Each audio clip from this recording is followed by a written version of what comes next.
So what we've learned overnight is that one of the president's valets has tested positive for the coronavirus. Now, the valets are drawn from an elite American military unit. This particular gentleman is from the Air Force. Now, they deal very intimately and closely, not just with the president, but with the first family. They have primary responsibility for food and beverage. They take care of personal matters for the president and the first family. So this is someone in pretty intimate contact with the president who's tested positive. Now, since that person tested positive, both the president and the vice president have been tested. They're almost getting tested daily there in the White House. And at the moment, they're clear. But I mean, this certainly does highlight the vulnerabilities. I mean, we saw a few weeks ago, maybe over a month ago, the president met with the president of Brazil.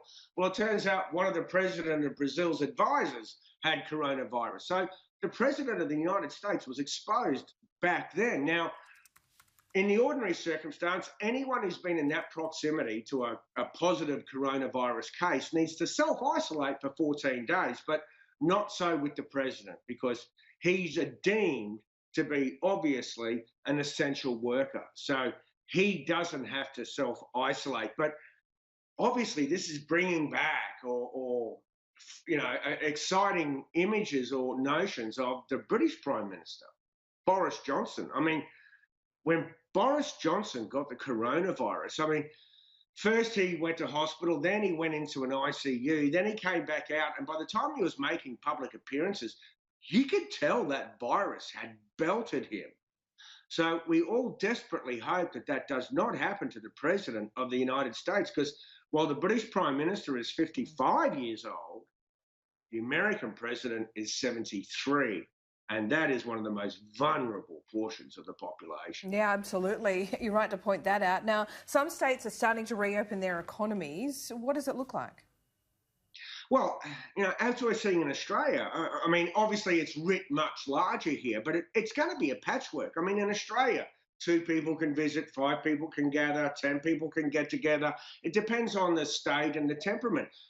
Well, enlarge that to 50 states. And we're seeing different kind of responses everywhere. So, for example, why Texas has opened restaurants and cinemas, albeit to 25% capacity. They're opening, public swimming pools and beauty salons and all this sort of thing. At the same time, on the same day, in New Jersey, where they've been really hard hit, the governor of New Jersey has just extended the emergency order until June 5. So you can tell that there's a variation from state to state. I mean, look at Montana, which has been barely affected so far, touch wood. They're reopening schools today. They expect about 25% of kids to make it back to school. But, of all the states, there's guidelines, 4 criteria they're supposed to meet before they reopen. And there's not a single state that has met all 4 of those criteria. And as one expert said, New York has been definitely the hardest hit, tens of thousands of deaths. He said, if you look at the national statistic arc or the curve, you'll see that with New York included, the national sort of infection rate is going down. But if you take New York out of that equation, and you look at the states that are now reopening, the curve is rising. And in fact, in the last 3 days, we've seen a spike in deaths. Now, is that because states have reopened or reopened too soon? It's too soon to tell. We're not actually going to know the full price of these reopenings for another 2 to 3 weeks.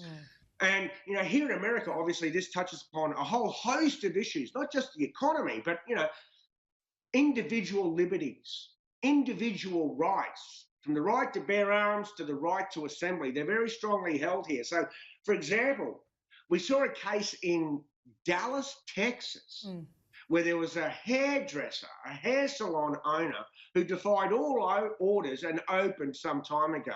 She was issued with a cease and desist. She tore it up at a rally and said, I've got a right to stay open.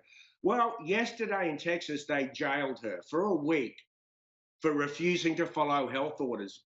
Well, then this morning, the governor of Texas and the attorney general of Texas both sided with her, changed the regulations. The Texas Supreme Court has ordered her released from jail, and there's a crowd of supporters gathering at the Dallas Yeah, County Jail to welcome interesting. her out.